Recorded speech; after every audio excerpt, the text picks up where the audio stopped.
Cuando somos todos iguales ante la ley, el feminismo no tiene razón de ser. Sin embargo, en el momento en el cual la mujer goza de plenos derechos, puede ser catedrática, empresaria, presidente, periodista, heterosexual, homosexual, puede proyectar su vida como le plazca, y nada se lo impide, no hay legislación que se lo impida. Entonces, el feminismo hoy no debería existir. Sin embargo, estamos viviendo un auge del feminismo, dentro de lo cual estos movimientos no piden derechos, porque ya los tienen, lo que piden son privilegios.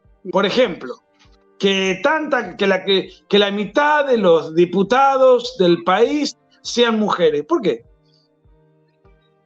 Pueden ser la mitad, pueden ser más, pueden ser menos. Dejen que lo decida el votante. Que dicho sea de paso, más de la mitad del padrón electoral es femenino. O sea que en definitiva es la mujer la que elige a sus representantes. El hombre también, pero en mayor medida la mujer, porque son mayor numéricamente, poblacionalmente hablando. No tiene ningún sentido el feminismo.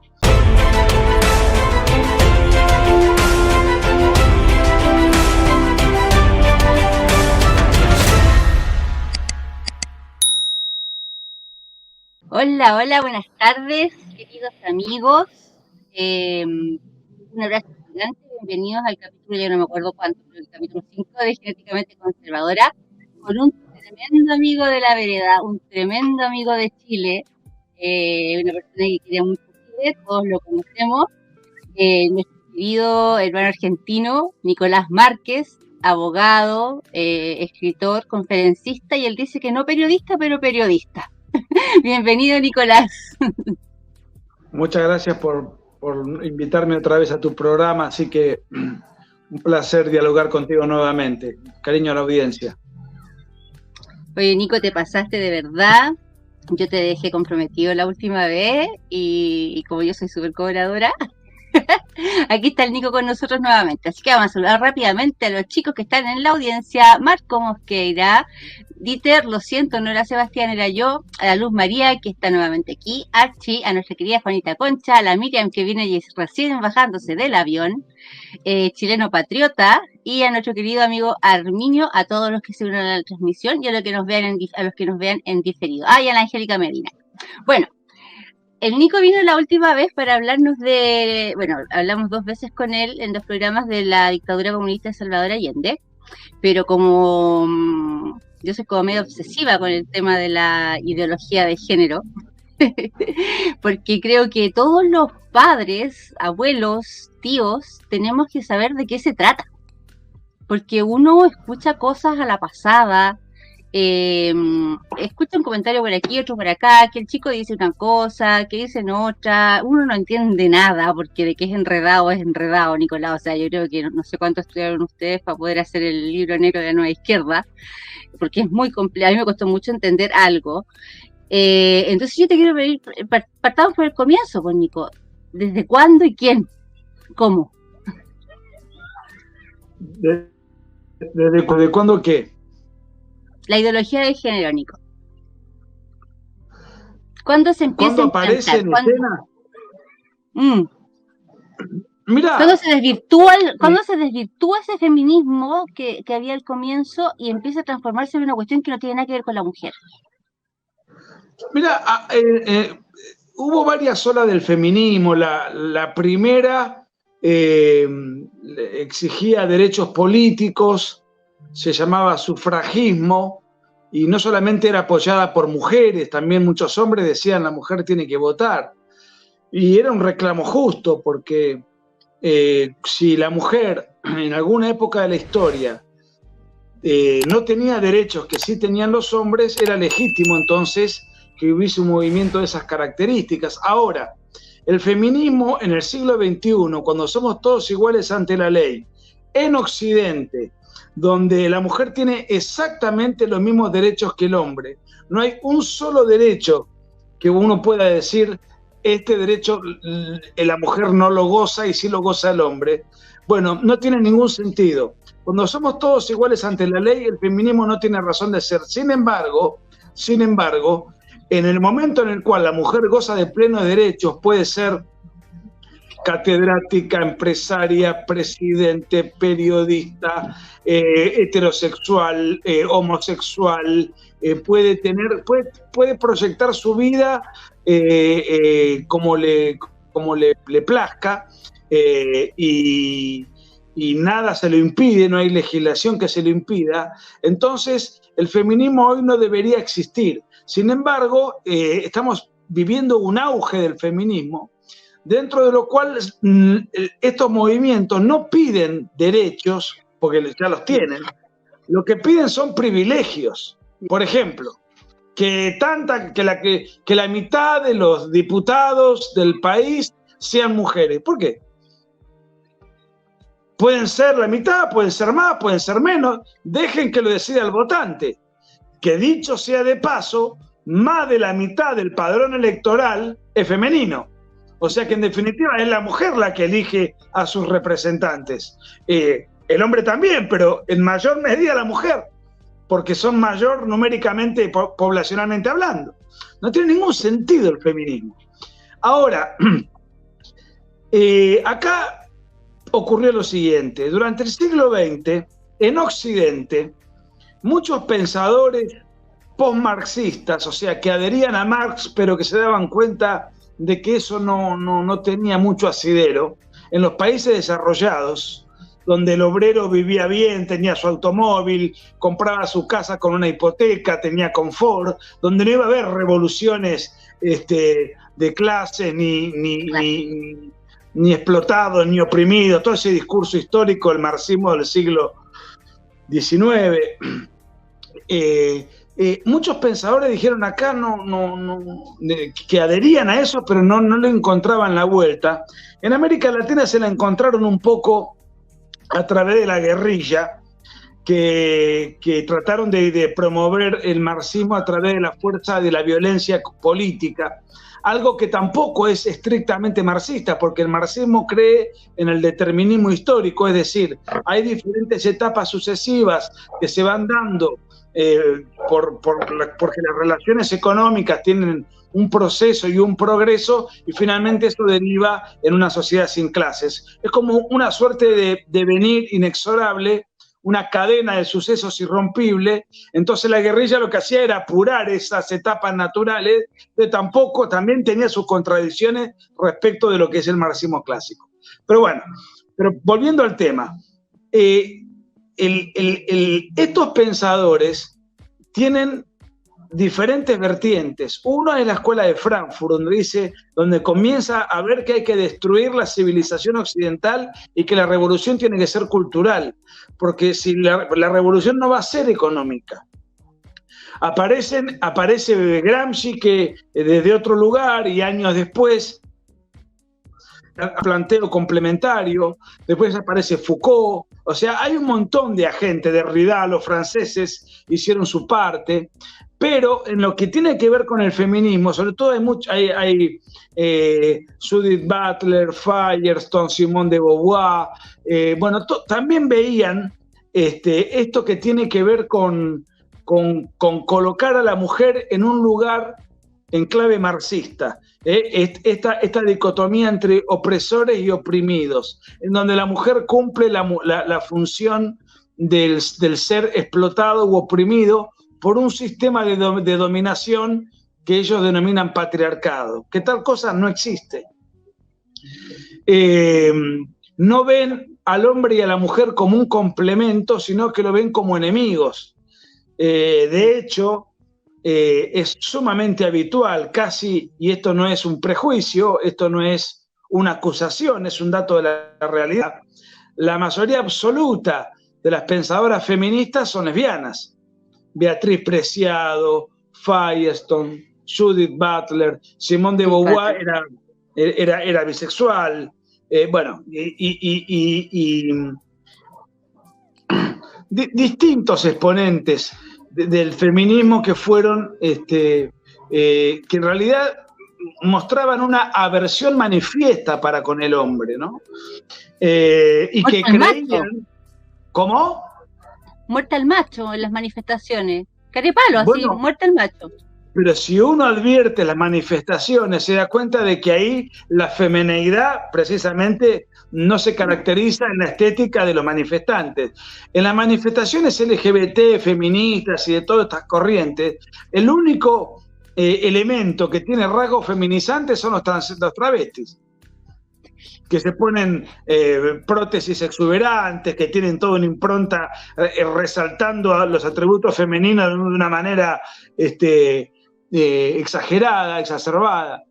Paradojalmente, si quieren oponer, dicen que se afean las feministas a propósito porque no quieren pertenecer a una estética impuesta por el patriarcado. Algo ridículo. Y sin embargo, los travestis exacerban esa estética supuestamente impuesta por los opresores, el macho explotador, etc. En realidad, de lo que se trata, esto es una de las ramas de la ideología de género. ¿Y qué es lo que dice la ideología de género? La ideología de género se puede analizar desde diferentes ángulos, pero en el tema que nos ocupa, lo que dice la ideología de género tiene un concepto, que es la explicación de la sexualidad, no a través de la ciencia o la biología, sino de la ideología. Y dentro de esto último, se caracteriza por quitarle a la sexualidad humana toda connotación natural y fundamentar valga la redundancia, darle todo su fundamento teórico a la superstición de la autopercepción. O sea, yo no soy aquello que soy conforme mi realidad natural, sino que yo soy aquello que soy según yo me autoperciba. Entonces, si yo me autopercibo medir 20 centímetros más de lo que mido, tengo un problema cognitivo con mi naturaleza, con mi esencia, con mi realidad natural. Bueno, esto sucede en las personas que creen estar, parafraseando el libro de Pablo Muñoz y Turrieta, que nacieron en el cuerpo equivocado. No nacieron en ningún cuerpo equivocado, tienen un problema. El problema es, valga la redundancia, es que eso no es visto como un problema. O sea, hay que encima tratar a esa persona conforme su fantasía. Yo no puedo tratar a una persona que autopercibe ser aquello que no es, según aquello que verdaderamente es. Tengo yo que, conforme las leyes vigentes, para no incurrir en delito de odio, para no incurrir en discriminaciones, para no tener problemas legales, tengo yo que participar de la fantasía de esa persona que tiene un problema de disonitiva consigo mismo, que tiene una distorsión respecto de sí mismo, un conflicto consigo mismo. Yo tengo que participar, aplaudirle, celebrarle y tratarle según su fantasía. Si yo me creo Superman, tú me tienes que tratar a mí como Superman, aunque sea un disparate, y aunque yo me tire desde el balcón de donde te estoy hablando, de este recinto, y me reviente contra el piso porque no pueda volar. Porque además hay otro problema. Ir contra la naturaleza trae consecuencias para la persona que vive contra la naturaleza. Por eso, y esto está en el libro negro de la Nueva Izquierda que escribimos hace ya 6 años, 7 años con Agustín Laje, una persona un homosexual, por ejemplo, lamentablemente, en promedio vive 25 años menos que una persona heterosexual. Después explicar por qué y dar todos los datos y las fuentes. Pero vivir en desacuerdo con la naturaleza, el costo que se paga es muy grande. En donde además, una persona, para mantener estéticamente una apariencia de aquello que no es, tiene que estar toda la vida inyectándose hormonas, que puede ser estrógeno o testosterona según el caso, haciéndose amputaciones, poniéndose prótesis de todo tipo, dando una lucha constante contra la naturaleza, que les van, que te lleva en desacuerdo, y para ir en desacuerdo con la naturaleza tenés que estar constantemente ingiriendo, invadiendo tu cuerpo con un sinfín de artificios, y a eso se le llama falsamente, porque acá dentro de la batalla cultural hay una batalla lingüística, a eso se le llama falsamente cambio de sexo, y no existe tal cosa, porque el sexo no se puede cambiar, o sea, es inmutable, inconmovible. Yo puedo cambiar de apariencia, no puedo cambiar de sexo. Fulanita o fulanito se hizo la operación de cambio de sexo. No, fulanito se amputó los genitales, no cambió el sexo. Se hizo una operación estética en donde un órgano sano de su cuerpo le fue amputado porque considera que ese órgano no lo representa, no se siente a gusto. Y tiene más o menos la misma connotación que si yo te dijese, mira, yo me siento a disgusto con mi brazo izquierdo, con este brazo. Entonces quiero ir a un médico clínico para que me derive a un cirujano para cortármelo. Yo se lo pregunté a mi médico clínico, ¿qué pasaría si yo le vengo con esta propuesta? ¿Usted me manda que me corten un brazo? No, yo te mando a un psiquiatra urgente. ¿Y por qué si yo le hago el mismo planteo respecto de mis genitales, usted, en lugar de mandarme al psiquiatra, me manda a que efectivamente me hagan el... Porque si no, yo pierdo la matrícula de médico por discurso de odio, por esto, por el otro, porque el lobby es tan fuerte que no se pueden hacer terapias de reconversión, no se puede tratar a una persona que tiene tamaño drama consigo mismo como alguien que está padeciendo un problema. Al contrario, se lo celebra, se le festeja, se lo aplaude, se lo financia, porque todo ese tipo de operaciones y tratamientos son financiadas con los impuestos de los contribuyentes, y se obliga a todos los demás que convivimos en sociedad a tratar a ese alguien no como es, sino como cree ser. O sea, a participar de la mentira, del autoengaño que ese alguien hace de sí mismo, ¿no? Nico, tú tocaste un temazo, cuando dijiste el tema de tu médico, del brazo y todo eso. Yo le pregunté a mi psiquiatra sobre la disforia, cuando era disforia de género, cómo se ve este tema, cómo se evalúa, digamos. Y él me decía, porque es un psiquiatra como bastante serio, que hasta los 18 años se trata como disforia de género. No se puede decir que la persona es homosexual antes de los 18 años por temas de inmadurez, de influencia del medio, externas, y que después de los 18 años, claro, se puede decir que la persona efectivamente es homosexual alrededor de los 18 años, porque también me dijo que el cerebro madura hasta los 25. ¿Por qué estudiaste tú? ¿Por qué viste tú? ¿Por qué observaste tú que los médicos, sobre todo los psicólogos también, que efectivamente no son médicos, pero están dentro del campo de que trata esto, no van contra, no corrigen lo que efectivamente es disforia de género? Bueno, primero hubo un gran lobby porque la homosexualidad históricamente fue tratada por la Asociación de Psiquiatría Americana y por la Organización Mundial de la Salud, fue considerada una enfermedad. Luego los lobbies se impusieron para despatologizarlo y tratarlo simplemente como una erección, como una elección. Solamente quedó el tema de la disforia de género en el caso del transexualismo. O sea, alguien que se transforma toda su estética, y eso por ahora, hasta donde yo estoy informado, no es estrictamente una patología en el sentido, pero sí una disforia, hay un problema en ese caso. Ahora, los psicólogos, que son auxiliares de la salud, son profesionales de la salud.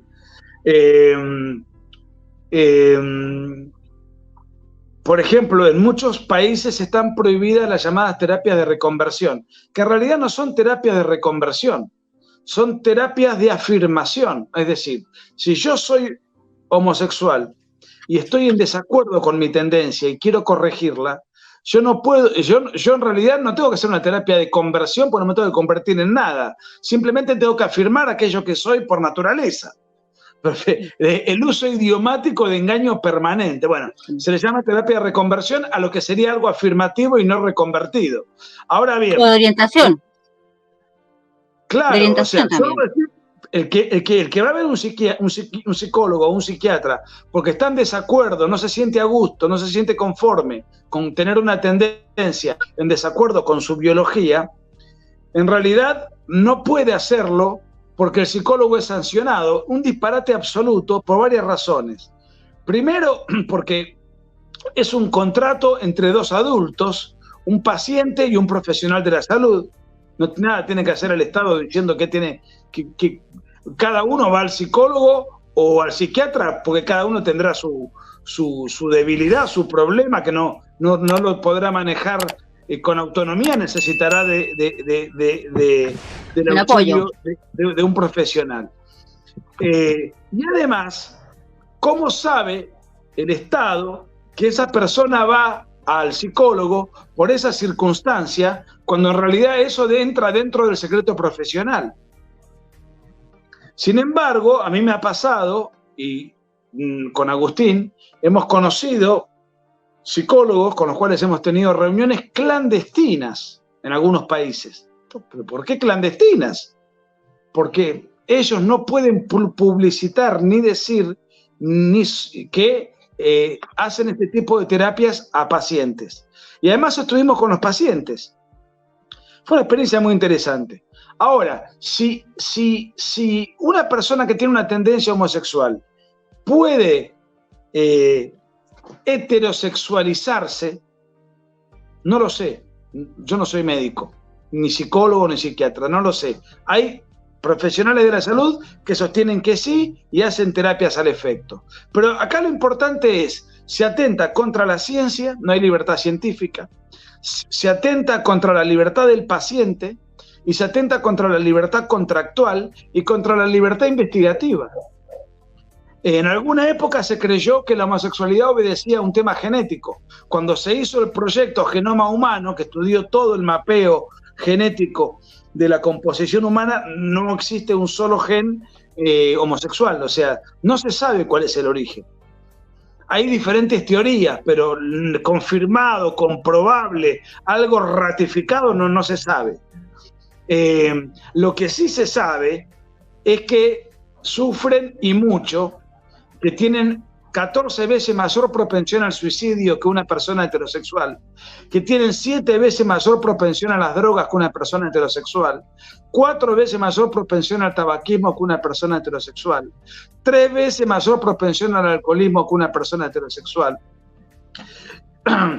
No recuerdo la propensión a la depresión, que también es enorme, pero además de eso, el 80% de las personas con VIH en Occidente, el 80% de la totalidad de las personas que en América Latina, en Estados Unidos y en Europa tienen VIH, son homosexuales.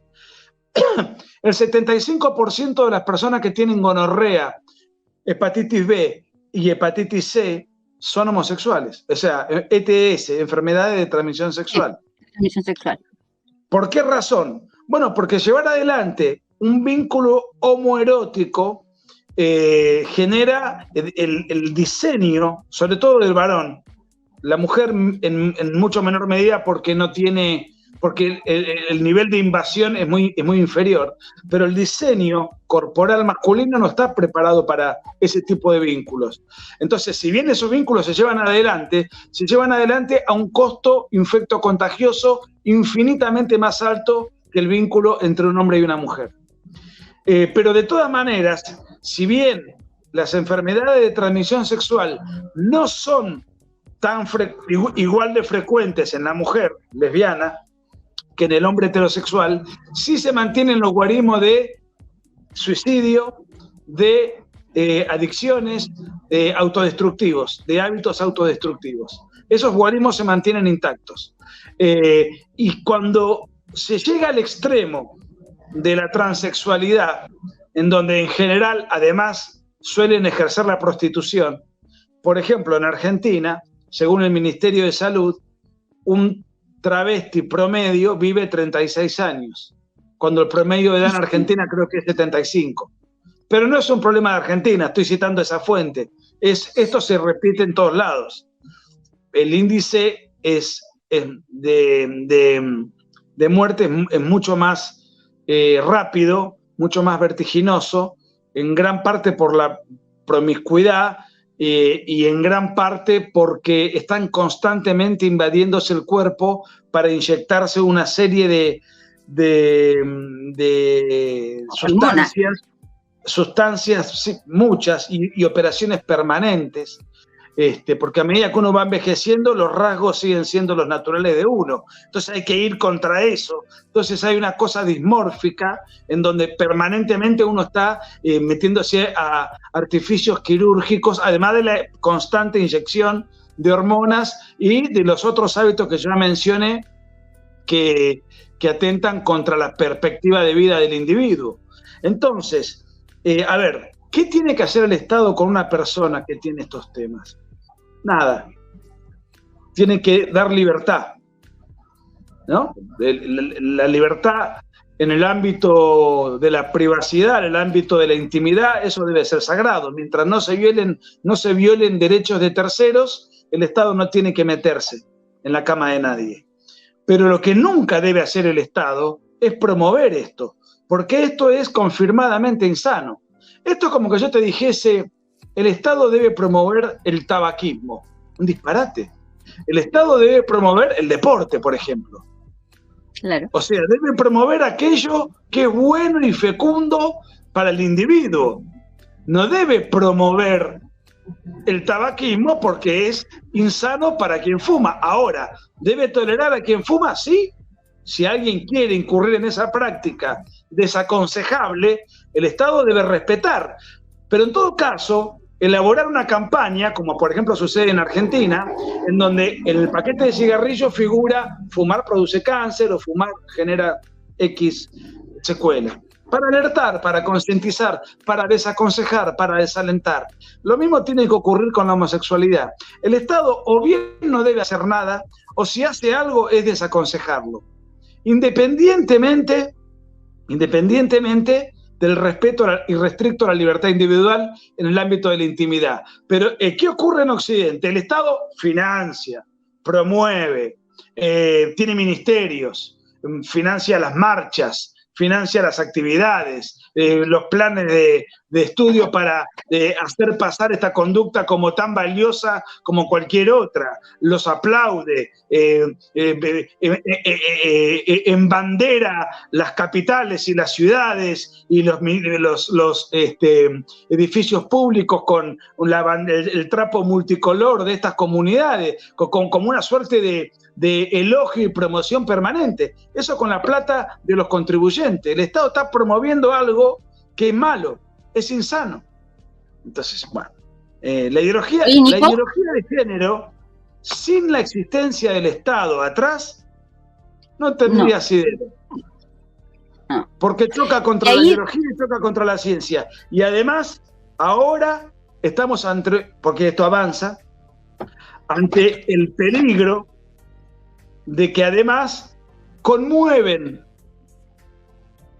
a los niños con el adoctrinamiento de la llamada educación sexual integral, que no es educación sexual, porque la educación sexual en todo caso tiene que explicarse desde la biología, qué son los órganos reproductivos, cómo se gesta una criatura, el óvulo, el espermatozoide, tiene que explicar desde el punto de vista científico, no desde el punto de vista de las supersticiones, mucho menos presentar como algo positivo y inocuo a la homosexualidad, que no lo es.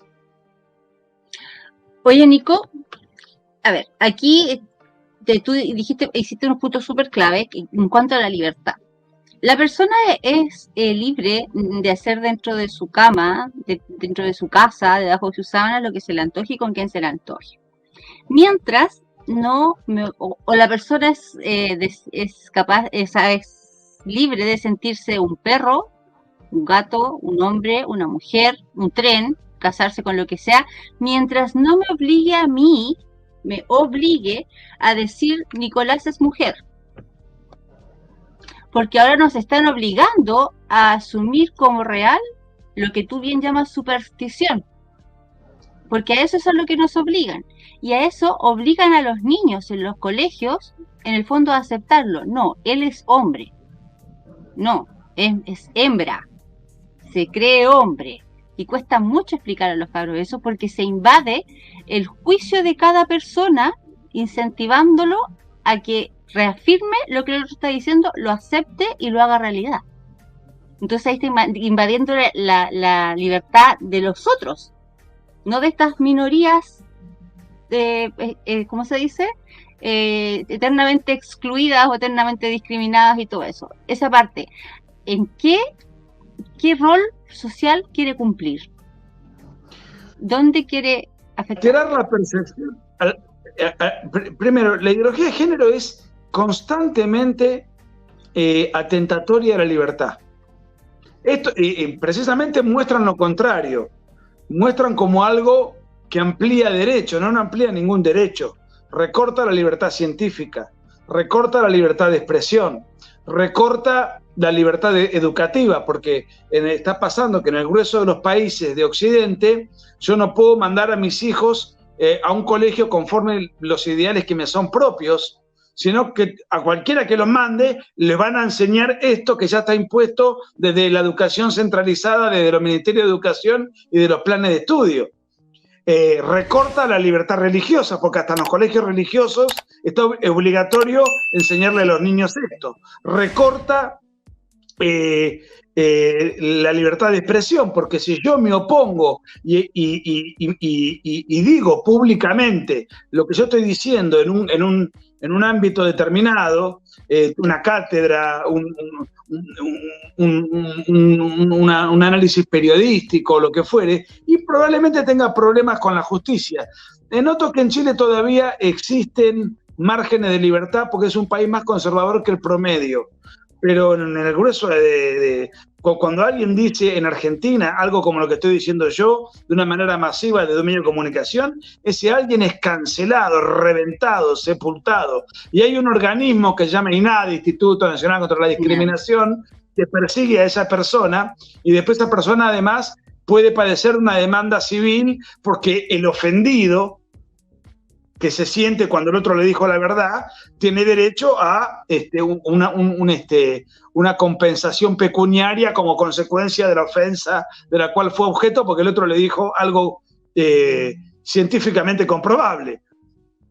Atenta contra la patria potestad, porque ya no es el padre el que tiene prioridad para educar. ¿Qué es la patria potestad? Es el derecho preferente del padre a educar a sus hijos conforme a los valores que le son propios. No, primero está el Estado. No.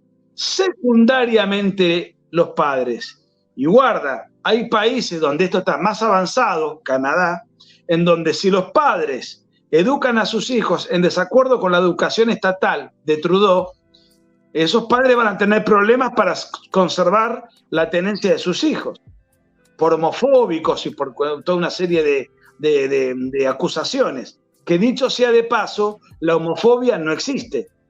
No. Otro de los inventos idiomáticos para estigmatizar y patologizar al disidente. ¿Por qué la homofobia no existe? Bueno, la homofobia sería una fobia. La fobia es un desorden mental. Las fobias están clasificadas en los manuales de psiquiatría, el DSM-5 concretamente, que es el último. El manual de desórdenes mentales de Estados Unidos. Es el de cabecera. Bueno, ahí no existe la homofobia. Sí lograron los lobbies en el año 2015 imponer la palabra en la Real Academia Española. Ahora quieren meter el lenguaje inclusivo también en la Real Academia Española. Sí. Vamos a ver, todavía la Real Academia Española se viene resistiendo, pero sí lograron poner la palabra homofobia no como una patología, porque no es ninguna fobia, pero por lo menos la palabra existe ya desde el 2015 y dice, se define algo así como aversión a la homosexualidad. Algo así. En realidad,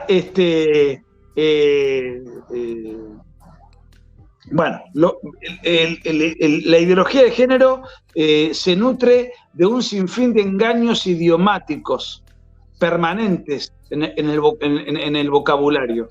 Porque si desnaturalizan el lenguaje como nosotros pensamos, de alguna manera cuando pensamos con palabras. Y es como si hablásemos con nosotros mismos, ¿no? Silenciosamente.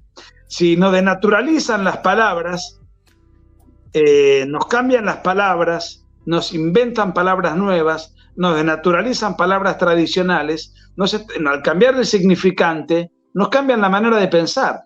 Y si nos cambian la manera de pensar, nos están arrastrando a la revolución cultural que ellos pretenden hacer, que ya no es la revolución con balas, con bomba, con crimen político, sino es una revolución en donde lo que se busca es secuestrar la mentalidad o la idiosincrasia de una comunidad política determinada.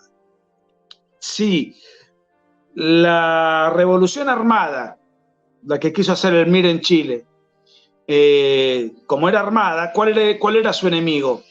Eran las Fuerzas Armadas de Chile, que son las instituciones que tienen la función y la misión institucional, valga la redundancia, de defender el orden constituido, sea ante una agresión externa o interna. Pero como hoy la revolución pasa por otro lado, no importa lo que pase en la Marina o en la Fuerza Aérea o en el Ejército chileno, no me interesa. Yo quiero hacer una revolución cultural. ¿Cuál es el enemigo de la revolución cultural? El enemigo de la revolución cultural es la tradición cultural de la civilización. ¿Y cuál es nuestra tradición cultural? Es occidental y cristiana. Nuestros valores están atravesados por esa tradición. Ahora, yo no estoy hablando acá si Dios existe, si Dios no existe, no es un tema teológico, en principio. No, estoy hablando de política. De nuestras tradiciones occidentales cristianas es un dato culturalmente objetivo. No estoy hablando de asuntos sobrenaturales. Yo soy católico, pero no importa, no es el punto. El punto es que nuestra civilización tiene esos principios y esos valores. Entonces, para cambiarlos, tengo que atacarlos. Por eso, tengo que atacar a las instituciones que, por sobre todas las cosas, transmiten esos valores. O sea, son dadoras, difusoras, transmisoras, tradición de esos valores a través del tiempo. ¿Y cuáles son? La familia y las instituciones religiosas. Entonces, la ideología de género apunta a destruir la familia y las marchas de género terminan siempre en las iglesias de turno de la ciudad donde se hace la marcha. Pero porque esa institución religiosa simboliza institucionalmente la representatividad de esos valores. Entonces, y así, de esta manera, es el enemigo, visibilizar al enemigo opresor que nos ha impuesto estos paradigmas, ¿no? Estos hombres blancos, heteros, cis, patriarcales y todo el asunto. Y así, de esta manera, ir socavando la base de la sociedad, que para la mayoría de las constituciones y la mayoría de los países es la familia, que sería el núcleo fundamental de la sociedad, que es a lo que quieren destruir. O sea, ya no tienen la lucha de clases de, digamos, el proletario, el rico y el pobre, no, sino que ahora es hijos contra padres, hombres contra mujeres. Pero la parte que a mí no me calza, o sea, sí me calza por el lado de la ideología, pero no sé cómo estas mujeres que se creen feministas pueden seguir a gente que dice que no se nace mujer, sino que llega una a hacerlo, y que te dice que la mujer no existe, sino que es un constructo social. O sea, ¿cómo voy a seguir yo una ideología creyéndome feminista, sin ser feminista, porque para mí se creen, pero no lo son, anulando a la mujer? Porque ya ni siquiera se dice mujer, aquí están pidiendo leyes para personas menstruantes, no para mujeres. Sí, también se le llaman personas gestantes, pero lo que pasa que también hay una cuestión que tiene que ver con con que los medios de comunicación están dominados y catequizados de esta manera. Yo leo diarios, medios importantes, Infobae, que lo conoce todo el mundo. Se llama Raúl, está embarazado de 5 meses. Es un padre que está embarazado, un papá que está... No, es una lesbiana que se hizo una inseminación artificial o no, que por ahí tiene barba porque se inyecta testosterona, que está embarazada, es una mujer, punto, una mujer disfrazada de varón. O sea, no es un padre, no es un hombre embarazado, no existe. Ahora, los medios de comunicación así presentan la noticia. O, por ejemplo, las mujeres trans son mujeres. No, no son mujeres, son hombres disfrazados de mujer. Y así lo presentan. Y así lo presentan los principales partidos políticos del sistema, los de izquierda desde ya, pero la ex derecha que se arrodilló a esta agenda también. Entonces, ¿qué hace el hombre común?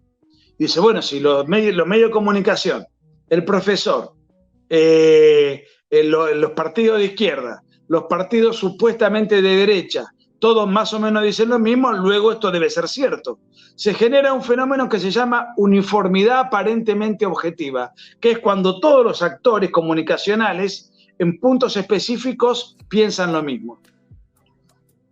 Bueno, entonces el hombre de a pie que trabaja 10 horas por día y que está, y lo que escucha y lo que recoge, bueno, será así, no hace grandes disquisiciones, sin advertir los peligros de todo esto.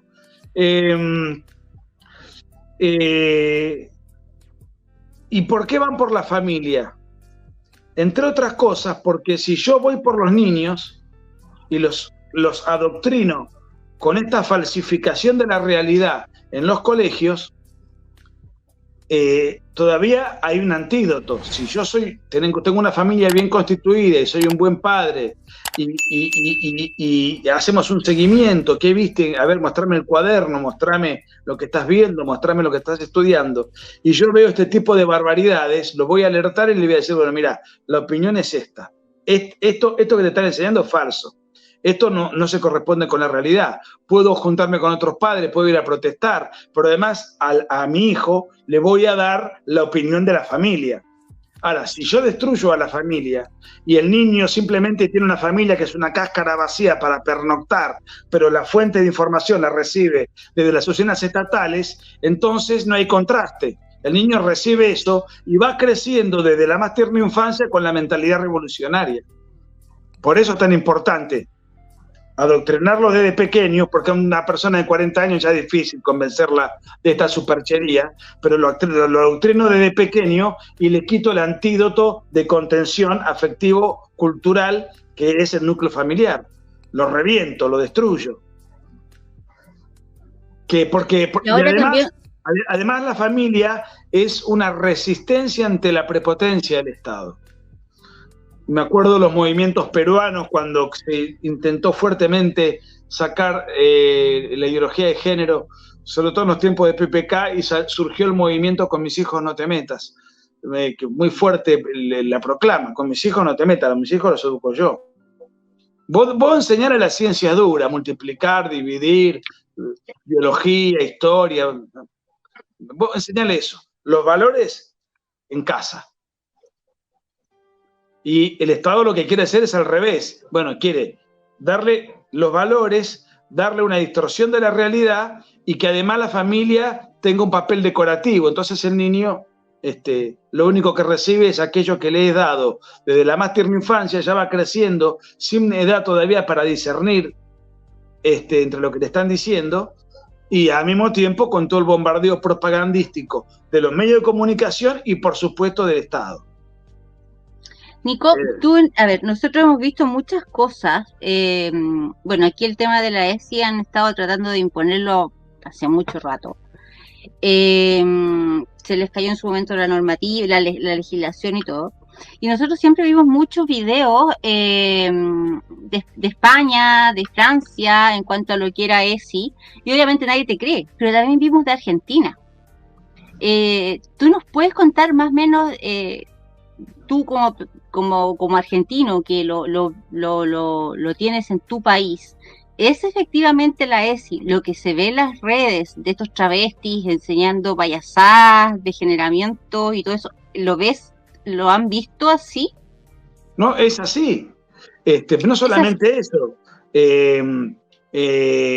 Las ilustraciones de los textos escolares muestran personas que no se puede distinguir exactamente de qué sexo son, gente con, digamos, con una falta de caracterización clara, mujeres con mujeres, dos papás, dos mamás llevando un niño digamos, de la mano. De hecho, no existe más el día, ahora se celebra el Día de las Familias. No se habla de las familias, se habla de las familias, pues se supone que hay distintas formas de familia. Pero esto no es de Argentina. En muchos países de América Latina esto está muy avanzado. O sea, insisto, Chile es uno de los países más conservadores de América Latina. No sé si por una cuestión idiosincrática, geográfica, está más encerrado por la cordillera de las influencias, pero bueno, esto está muy avanzado, está extendido y se llama en todas partes igual, educación sexual integral, en donde además se impone, y esto es algo muy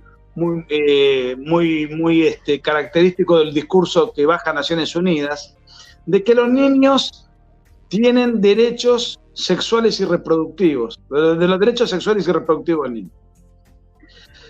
Derechos sexuales.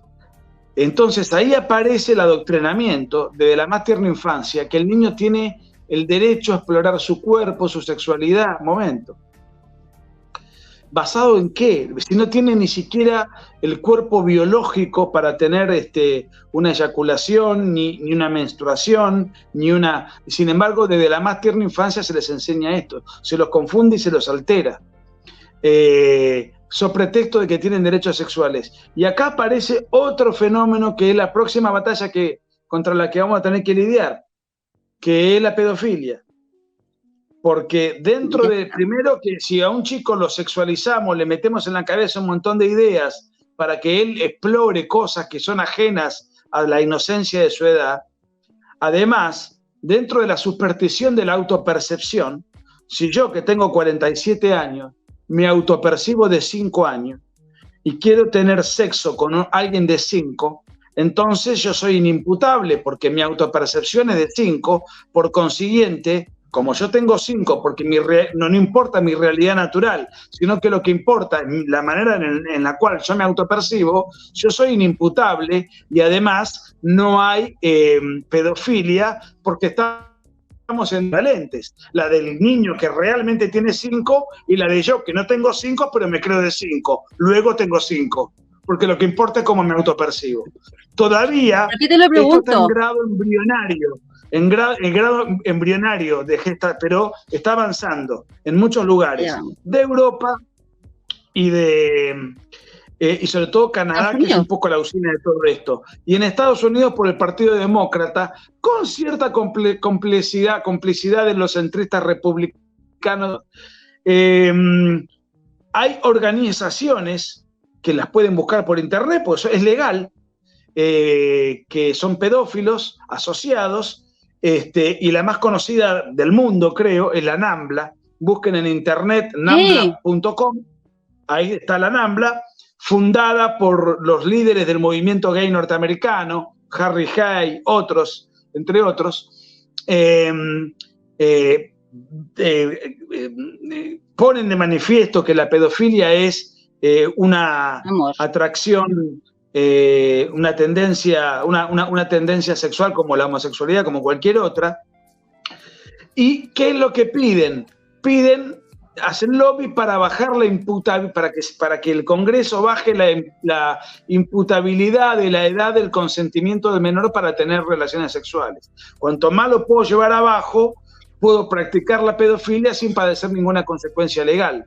Entonces, como técnicamente no son organizaciones ilegales, están pidiendo la modificación de una ley, pero es aberrante, porque los que integran esas organizaciones incluso tienen cuentas bancarias para donar para la causa.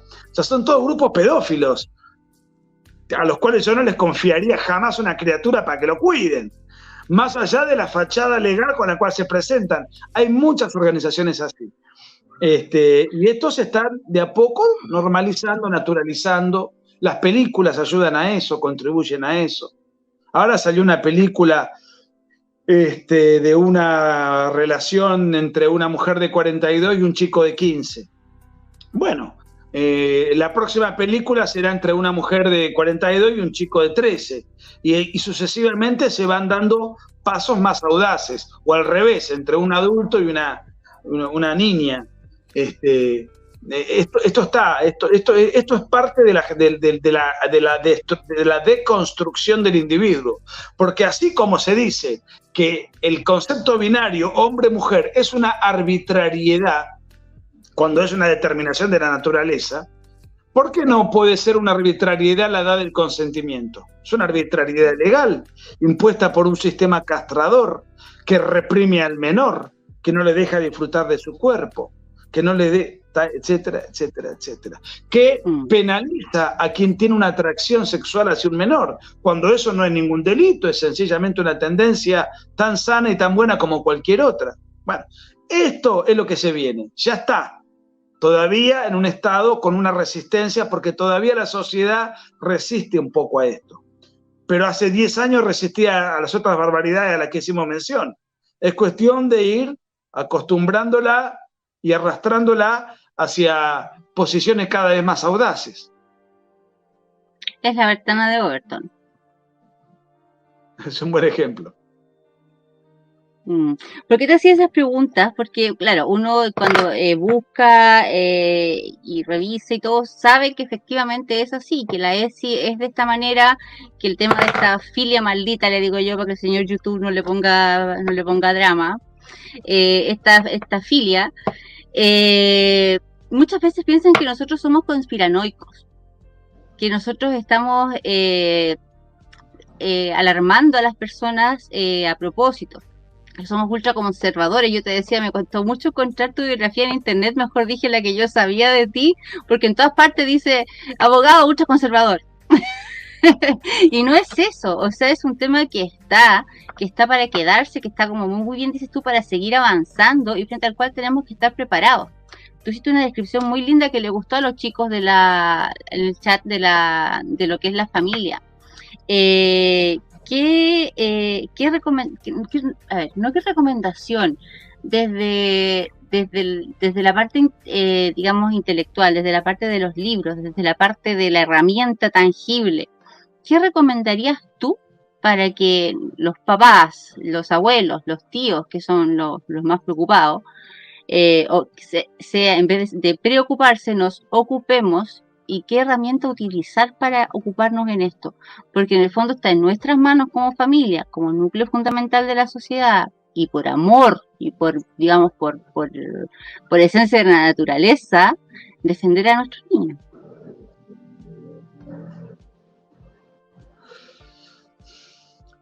Bueno, yo creo que hay que informarse acerca de lo que está pasando.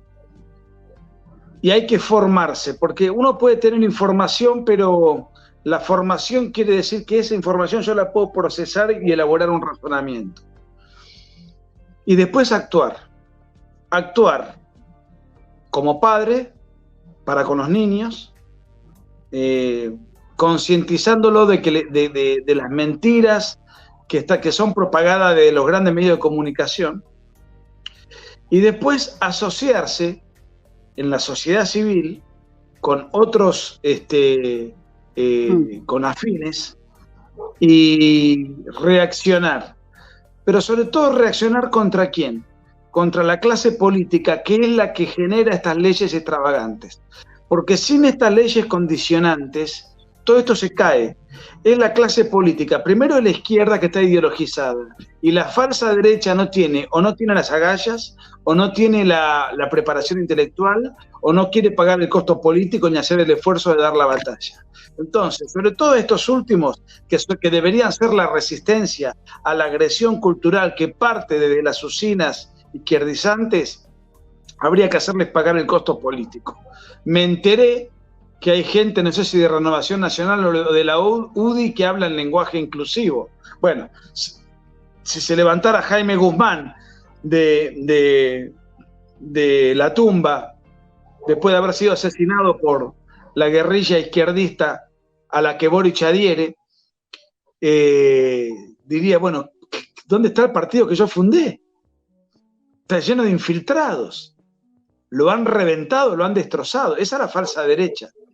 Entonces, yo creo que hay que actuar en política, o bien presionando al político, concientizándose acerca de a quién hay que votar y a quién no, teniendo memoria acerca de quiénes son los que han en el Congreso de la Nación obrado conforme los buenos principios para los cuales fueron votados y quienes los han traicionado, y en todo caso meterse a participar en política como candidatos, como actores, como militantes.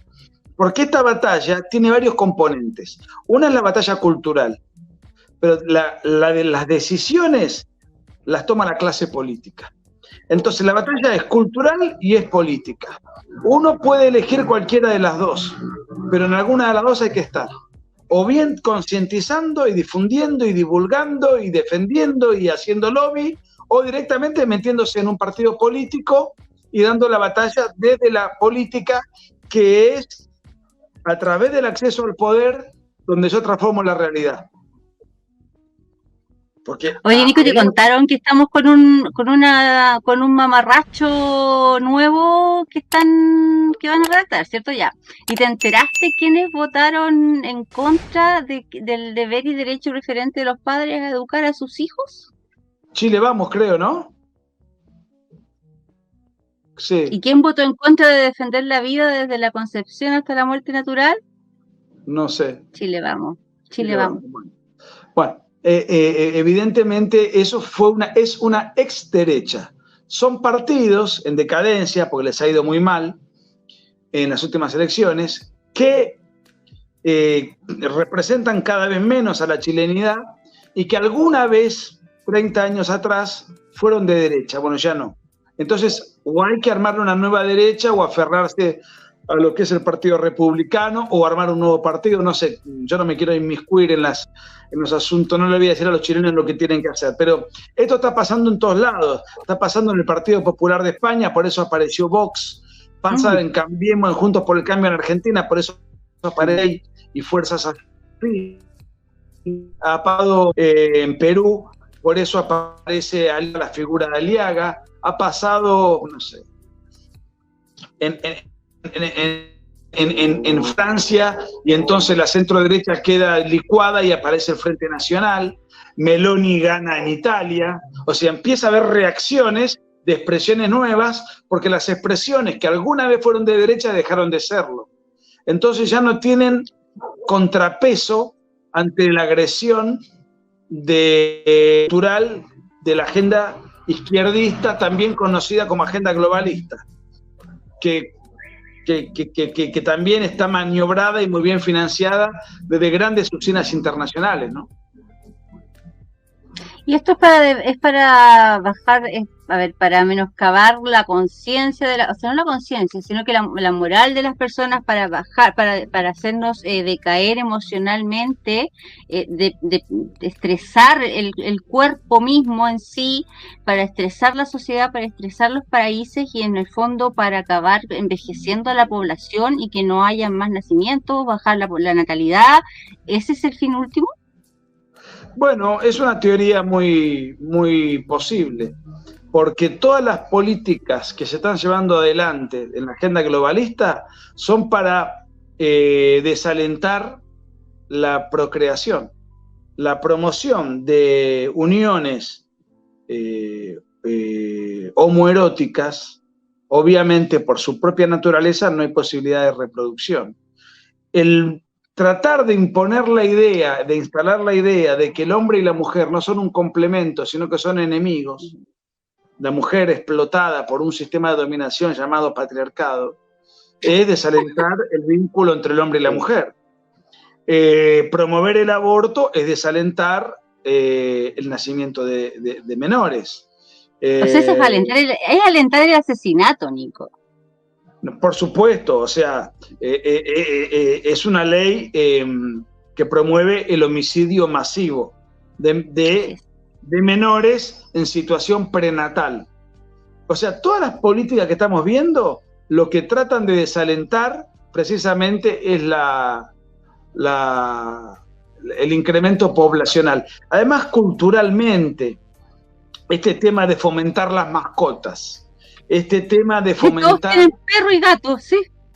Y le llaman perrijos, y le llaman... O sea, no está mal, yo tengo mi gata, pero lo que quiero decir es, como si fuese algo equivalente o suplantable. El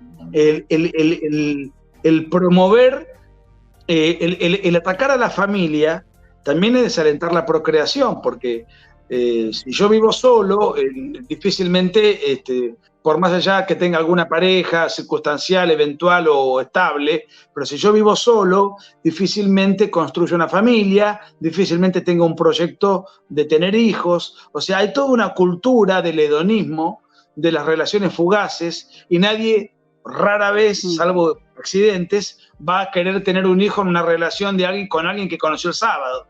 Entonces, también la promoción de la fugacidad de las relaciones. Hay toda una maquinaria propagandística al servicio de desalentar la procreación. Y funciona esa maquinaria y da frutos. Por eso el envejecimiento poblacional en Europa, en América Latina todavía no tenemos esos índices, pero cada vez los vamos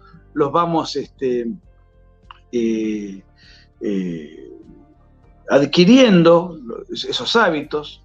Bueno, sí, es muy posible que esto obedezca a una agenda propensa a bajar los índices de natalidad. Bajo el pretexto de la superpoblación, lo cual eso es una mentira. Es una mentira porque, por ejemplo, toda la población mundial cabe en Argentina. No te puedo creer, ¿verdad? Toda la población mundial cabe en Argentina. Es decir, no es que hay países muy poblados, China, India, es cierto, pero hay países recontra despoblados, el mío. O sea, y hay países donde la metrópoli solamente está poblada y el resto del país está deshabitado. O sea, solamente la capital está llena de gente y el resto pelado. Exactamente. Y bueno, y entonces hay una ficción ahí en todo eso, muy bien montada, muy bien pergeñada. Así que sí, puede ser que el fin último sea ese.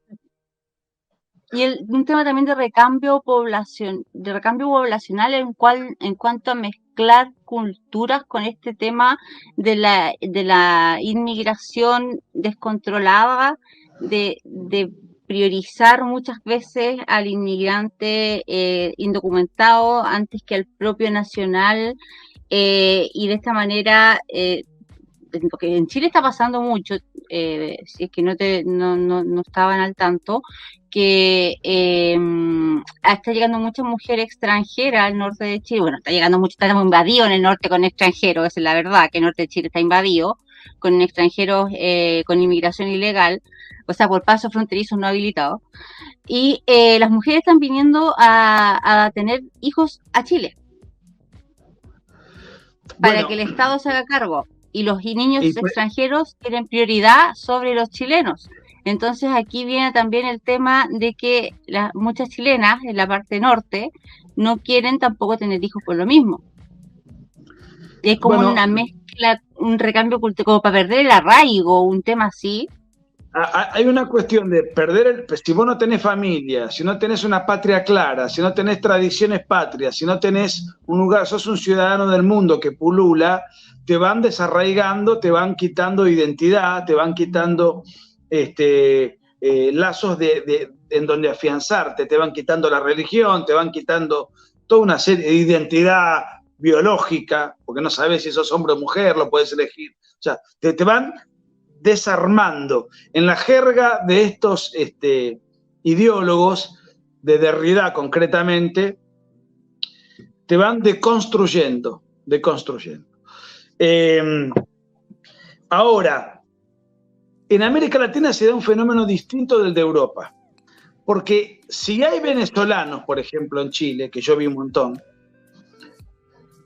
en todo caso, habla la misma lengua, tiene más o menos la misma religión, tienen una misma tradición hispano-católica o cristiana, o llámenle como quieran, tienen un montón de cosas comunes. Los argentinos y los chilenos tenemos un montón de cosas comunes, después tenemos también nuestras diferencias, pero son diferencias accidentales, no esenciales. Entonces, si bien algo de eso hay, de todo lo que tú has dicho, en América Latina repercute de una manera distinta. Lo más grave es lo que sucede en Europa, porque la inmigración europea viene de África y viene de Medio Oriente. O sea, culturas absolutamente distintas, idiomas absolutamente distintos, religiones absolutamente distintas, incluso enemigas, en donde además los inmigrantes que se asientan en Italia, en España, en Francia, no buscan acomodarse a los usos y costumbres del país a donde van a vivir. Lo que buscan es suplantar los usos y costumbres de ese lugar por los usos y costumbres de mi lugar de origen. Están destruyendo y atentando contra la idiosincrasia del país.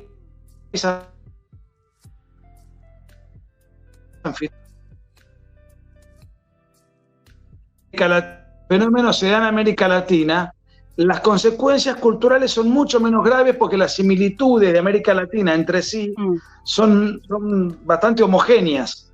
En cambio, la inmigración que padecen los europeos es una invasión cultural con pretensión de suplantar. El venezolano que va a Chile no quiere suplantar a O'Higgins por Bolívar. Está escapando del totalitarismo y la miseria del sistema castrochavista de su país. O sea, pero en el 90% de los valores estamos de acuerdo. Tendrán después otros gustos, a lo mejor alimenticios, culinarios, algunos, no sé. Cada país tiene sus propias. Sí, sí hay diferencias. Sí. Oye, Nico, ¿cómo estás con la batería? Hemos hablado, la inmigración europea no solamente atenta contra todo lo que hemos hablado, sino atravesada por la cristiandad, independientemente de que haya sectores protestantes o sectores católicos o sectores o que hablen distintos idiomas, pero hay un tronco común que es la civilización occidental y cristiana, más allá de que te hables italiano, francés, polaco. Sí, así es. Oye, Nico, la verdad es que ha sido un gusto conversar contigo. Hacía pero mucho rato que quería invitarte porque este era el programa al que quería invitarte porque lo tenía metido entre ceja y ceja y aquí genéticamente conservadora. Quería pedirte de verdad, bueno, primero que todo, darte tremendas gracias, eres una tremenda persona, de verdad, es muy agradable conversar contigo, todos los chiquillos te quieren mucho, de verdad, puras palabras de agradecimiento en el chat a tu labor, a tu trabajo. Por mi parte, eternamente agradecida. Le voy a volver a decir a Pepe Grillo que te moleste después para hablar de la teoría queer, que esa no la entiendo nada. Y darle unas palabras a los chiquillos pues, de despedida y nos vemos pronto. ¿Qué te parece? A tu disposición, un saludo. Estuve viendo de acá de la computadora la cantidad de comentarios tan cariñosos. Voy a estar en Chile en abril. Así que, y si nos estaban viendo desde México, voy a estar en México el 28. Oye, ¿cuándo? ¿A qué vienes? ¿A qué vienes? ¿A qué vienes? Cuenta. Bueno, lo que pasa es que este año en Chile va a haber una campaña de hidrogénica en torno al 11 de diciembre porque se cumplen 50 años, ¿no? Del pronunciamiento militar que acabó con la dictadura empobrecedora de Salvador Allende, el día que se suicidó. Entonces, como he recorrido mucho, desde Santiago hacia el sur, ahora vamos a hacer una recorrida desde Santiago hacia Arica. Hacia Arica, que es toda la parte que no hemos difundido porque no hemos estado.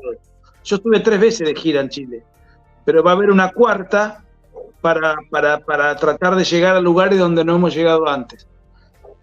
Uy, excelente. No nos había dado esa noticia. Sí, eso estaría previsto para abril.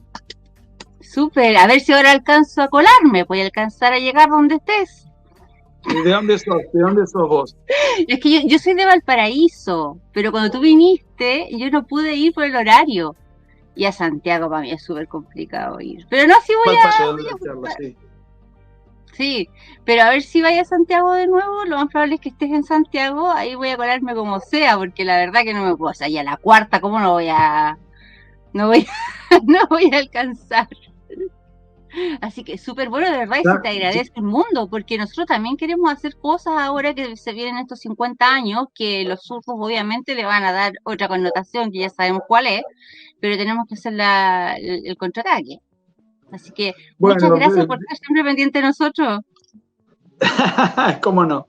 Un país que quiero tanto, que admiro tanto y que me tiene tan preocupado porque un país que llegó a la prosperidad, a los niveles de prosperidad, de movilidad social ascendente, tecnológico, de estabilidad institucional, monetaria, en el mundo, envidiable.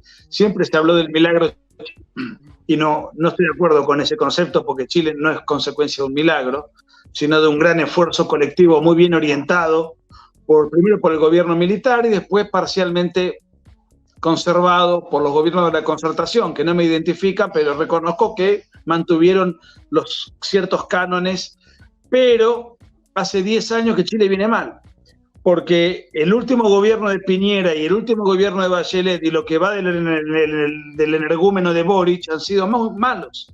Entonces hace 10 años que Chile viene mal, y ahora muy mal, porque está gobernado por una banda de energúmenos improvisados, no profesionales, no capacitados, que llegaron al poder y que casi destruyen a Chile con una constitución insensata. Vamos a ver qué pasa ahora. Y que los chiles salvaron con una votación apabullante, pero no se conforman estos tipos. Entonces, estoy preocupado porque lo veo a Chile bajo amenaza. Y es muy fácil destruir un país. Construirlo lleva mucho tiempo. Mucho tiempo. Así es, Nico. Oye, Nico, de verdad, muchas gracias. Un abrazo gigante, apretado al otro lado de la cordillera. Y te vamos a estar molestando en abril, po. ¿Te tinca? Estoy a tu disposición, claro que sí. Te pasaste. Muchas gracias, Nico, y muchas gracias a los amigos. Chao a todos y nos estamos viendo, chiquillos. Que estén bien. Gracias, Nico. Un millón de gracias. Gracias.